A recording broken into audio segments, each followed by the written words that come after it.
সকলে সমবেত হয়েছি আজকে শহীদ মিনার চত্বরে।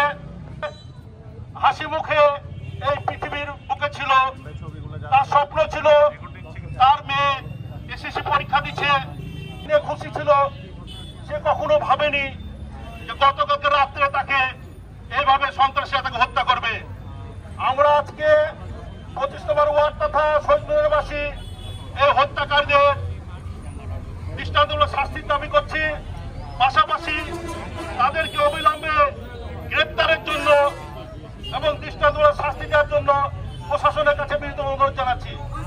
আকরাম ভাই আমাদের 25 নম্বর ওয়ার্ডের একজন, এই কারোর সঙ্গে তিনি জোর গলায় কথা বলেছেন, কারোর সাথে তার বিরুদ্ধে কোনো ধরনের কোনো অভিযোগ আমরা কখনো শুনিনি।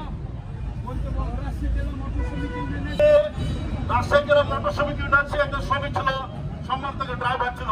আমরা তার লাশকে সামনে রেখে আজকে মানববন্ধন করছি।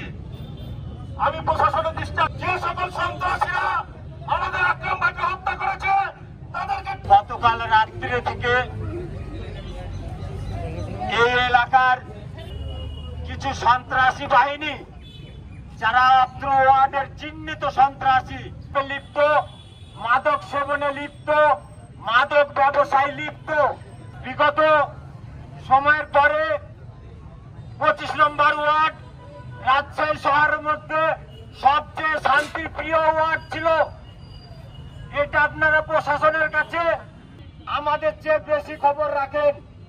আপনারাই বুকে হচ্ছে শান্তিপ্রিয় ওয়ার্ড হচ্ছে 25 নম্বর ওয়ার্ড, কিন্তু কিছুদিন ধরে তারই ফল গতকালকে নেই।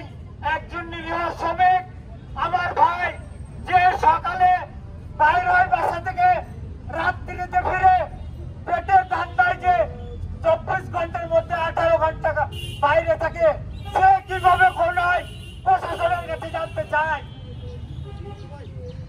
গতকাল থেকে